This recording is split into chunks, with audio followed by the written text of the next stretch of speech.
எல்லாருக்கும் வணக்கம்பா. நம்ம online test 2 GK பார்க்கலாம்.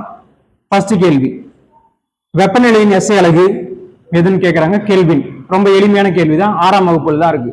இதுல இருக்கிற ஜிகே நம்ம 6ஆம் வகுப்புல இருக்கிற அறிவியலையும், அடுத்து 6ஆம் வகுப்பு தமிழும் கூட சில கேள்வி கலந்துருக்கும். அடுத்து 10ஆம் வகுப்புல இருக்கிற சமூக அறிவியல், அதாவது சமூக அறிவியல் இருக்கிற பாலிட்டில இருக்கிற நடுவண் அரசு அப்படின்ற ஒரு பாடமும் எக்கனாமிக்ஸ்ல இருந்து ஒரு பாடம் மட்டும் தான் இருக்கு. மொத்தமா 45 கேள்வி கேட்டிருக்கிறோம். எளிமையான கேள்விதான், பார்க்கலாம். ஒரு கேள்விக்கு நம்ம பிரீஃபா எக்ஸ்பிளைன் பண்ணி பார்க்கும்போது அந்த கேள்வி நம்ம தெளிவா புரிஞ்சுக்கலாம். வெப்பநிலையின் எஸ்ஐ அலகு கெல்வின். அடுத்து 2, கூற்று மத்திய அரசு பற்றி கூறும் அரசியலமைப்பு பகுதி 6. அடுத்து மத்திய அரசு பற்றி கூறும் அரசியலமைப்பு சட்டப்பிரிவு 52 இருந்து 58 வரைக்கும் சொல்றாங்க. சரி, மத்திய அரசை பத்தி சொல்ற பகுதி 5, விதி 52 இருந்து 58 வரைக்கும் இருக்கு. அப்ப கூற்று தப்பு, காரணம் சரி. Option B. உலகமயமாக்கல் என்ற வார்த்தையை 3ஆம் நூற்றாண்டிலேயே உருவாக்கியவர் யாருன்னு கேக்குறாங்க. ஆண்ட்ரோ குந்தர் பிராங்க் அப்படின்றவர். ஆண்ட்ரோ குந்தர் பிராங்க் அப்படின்றவர். அடுத்து 4வது கேள்வி, பொறுத்து கொடுத்திருக்காங்க. சட்டப்பிரிவு 53, 63, 352, 356. 53 குடியரசுத் தலைவருடைய அலுவலகத்தை பத்தியும், 63 குடியரசு துணைத் தலைவருடைய நிர்வாக அதிகாரத்தை பத்தியும், சட்டப்பிரிவு 352 மத்திய நெருக்கடி நிலையை பத்தியும், சட்டப்பிரிவு 356 மாநில நெருக்கடி நிலையை பத்தி சொல்லியிருக்காங்க. ஆன்சர் பி, ஏ, டி, சி. சரி, ஓகே. அடுத்து 5வது கேள்வி, பால் தயிராக மாறுவது ஒரு டேஷ் மாற்றம் சொல்றாங்க. பால் தயிரா மாறுறது ஒரு மீளா மாற்றம். தயிரா மாறின பால் திரும்ப பாலா மாறாது, அது ஒரு மீளா மாற்றம். அதை வேற மாதிரி சொல்லலாம்னா அது ஒரு விரும்ப தகுந்த மாற்றம், அப்புறம் அது மெதுவான மாற்றம், அது மாதிரி எல்லாம் கூட சொல்லலாம். சரி, இது அப்புறம் வேதியியல் மாற்றம்னு கூட சொல்லலாம். அதோடைய பால்ல இருக்கிற வேதி இயைபுல ஏற்படுற மாற்றம். இப்போ நம்மளுக்கு ஈஸியா புரிஞ்சுக்கணும்னா இயற்பியல் மாற்றம் எல்லாமே அதிகபட்சம் மீள் மாற்றமாகவும், வேதியியல் மாற்றம் எல்லாம் மீளா மாற்றமாகவும் இருக்கும். அப்ப இந்த பால் தயிரா மாறுறதை நம்ம ஒரு வேதியியல் மாற்றம்னு கூட வச்சுக்கலாம். சரி, ஓகே. அடுத்து, இந்திய உச்சநீதிமன்றம் 1950 ஜனவரி 26ஆம் நாள் துவங்கப்பட்டது. வாக்கியம் 1ல இந்திய உச்சநீதிமன்றம் 1950 ஜனவரி 26ஆம் நாள் துவங்கப்பட்டதுன்னு சொல்றாங்க. அடுத்து வாக்கியம் 2, 1935ஆம் ஆண்டு இந்திய அரசு சட்டத்தின் கீழ் உருவாக்கப்பட்ட கூட்டாட்சி நீதிமன்றத்தை தொடர்ந்து உருவாக்கப்படுதுன்னு சொல்றாங்க. வாக்கியம் 1 தப்பு. காரணம் என்னன்னா 1950 ஜனவரி மாசம் தொடங்கினாங்க, 26ல 28. அடுத்து 2 சரிதான். 1935ஆம் ஆண்டு இந்திய அரசு சட்டத்தின் கீழ் உருவாக்கப்பட்ட கூட்டாட்சி நீதிமன்றத்தை தொடர்ந்து உருவாக்கப்படுது அப்படின்றது சரி. அடுத்து 7வது கேள்வி, பொறுத்துக. பன்னாட்டு நிதி நிறுவனம், சுங்கவரி வாணிபம் குறித்த பொது உடன்பாடு, 8வது உருவிய சுற்று, உலக வர்த்தக அமைப்பு அப்படின்னு சொல்லியிருக்காங்க. Answer D. பன்னாட்டு நிதி நிறுவனம் அயல்நாட்டு வாணிபத்தை செயல்படுத்துதல், சுங்கவரி வாணிபம் குறித்த பொது உடன்பாடு 1986, 8வது உருவிய சுற்று 1947, உலக வர்த்தக அமைப்பு உற்பத்தி செலவு குறைத்தல் அப்படின்ட்டு. அடுத்து 8வது கேள்வி, இந்திய அரசின் தலைமை வழக்குரைஞருக்கான சட்டப்பிரிவு எதுன்னு கேட்கிறாங்க. அட்டர்னி ஜெனரல் அவருக்கான ஆர்டிகல் எதுன்னு கேட்கிறாங்க. ஆர்டிகல் 76. இது மாதிரி ஒரு மாநிலத்திலும் அட்வொகேட் ஜெனரல் இருப்பாங்க, அவங்களுடைய ஆர்டிகல் 165. நோட் பண்ணி வச்சுக்கோங்க, 165. அடுத்து 9, மைக்ரோகிராஃபியா என்ற நூலின் ஆசிரியர் யாருன்னு கேட்கிறாங்க. Robert Hooke. மைக்ரோகிராஃபியா என்ற நூலின் ஆசிரியர் ராபர்ட் ஹூக். அதுதான் செல்லை பத்தி ஃபர்ஸ்ட் சொல்லியிருப்பாரு. 1665 அந்த நூல் எழுதியிருப்பாரு அப்படின்னு சொல்லியிருப்பாங்க. செல்லுன்னா சிறிய அறைன்னு அர்த்தம்னு சொல்லியிருப்பாங்க. செல் அப்படின்ற சொல்லு ஃபர்ஸ்ட் லத்தீன் மொழி சொல்ல இருந்து வந்துச்சு அப்படின்னு சொல்லியிருப்பாங்க. ஓகே. அடுத்து 10, வாக்கியம் 1, உயர் நீதிமன்றத்தின் தலைமை நீதிபதியை தவிர்த்த மற்ற நீதிபதிகளை தலைவராக கொண்ட மூத்த நீதிபதிகள் குழு கொலிஞ்சியம் என்று அழைக்கப்படுகிறதுன்றாங்க. கொலிஞ்சியம் உச்ச நீதிமன்றத்தில் இருக்கும், அதனால வாக்கியம் 1 தப்பு. உயர் நீதிமன்றத்தின் தலைமை நீதிபதி குடியரசுத் தலைவரால் பதவி பிரமாணம் செய்து வைக்கப்படுகிறான்னு சொல்றாங்க. ரைட்டு தான். உயர் நீதிமன்றத்தோட தலைமை நீதிபதி குடியரசுத் தலைவரால் தான் பதவி பிரமாணம் பண்ணி வைக்கிறாங்க. அது சரி. 10க்கு ஆன்சர் 2 மட்டும் சரி, ஆப்ஷன் பி.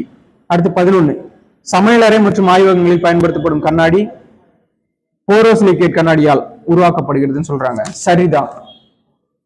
காரணம், இந்த கண்ணாடி பொருள்களை வெப்பப்படுத்தும் போது மிக குறைவாக விரிவடைகிறது, எனவே இவற்றில் விரிசல் ஏற்படுகிறதுன்னு சொல்றாங்க. விரிசல் ஏற்படாது, அதனாலதான் நம்ம அதை பயன்படுத்துறோம்.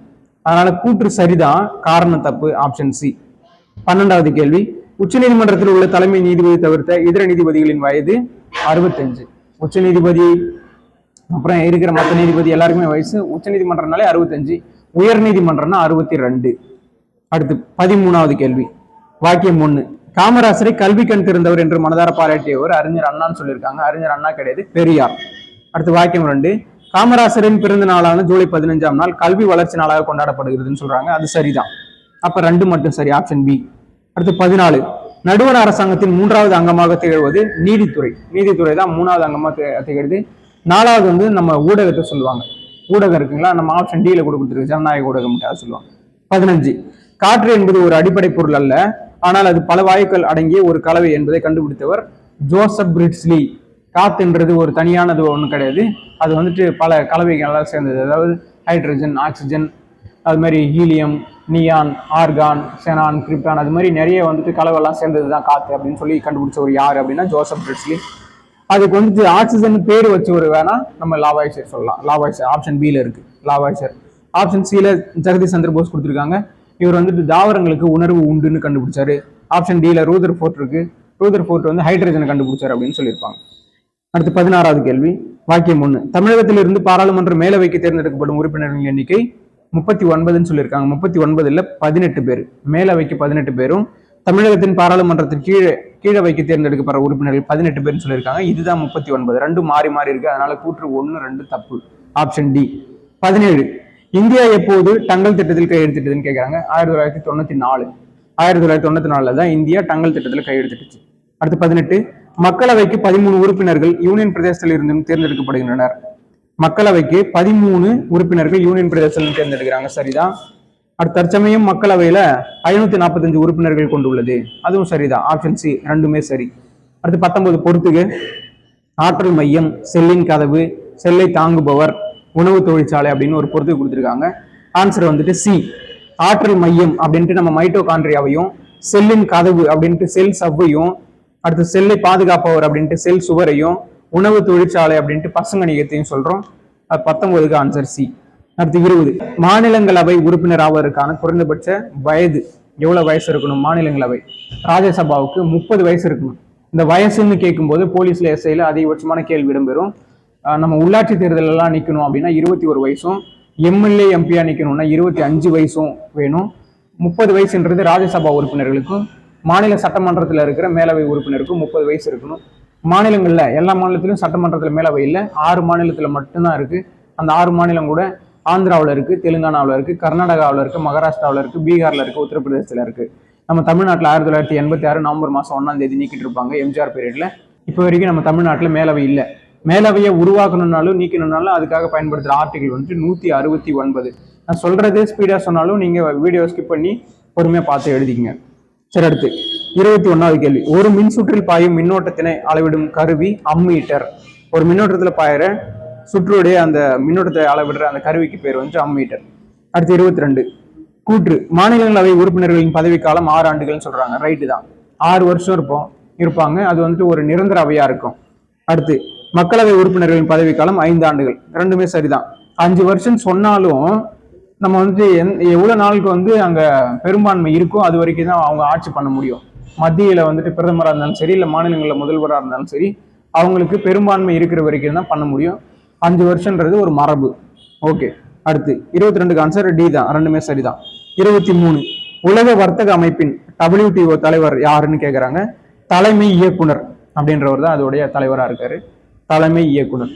சரி, நம்ம அடுத்த வீடியோவில் வினா எண் 24 இருந்து 45 வரைக்குமான வினாக்களுக்கான பிரீஃபான விடை பார்க்கலாம். நன்றி.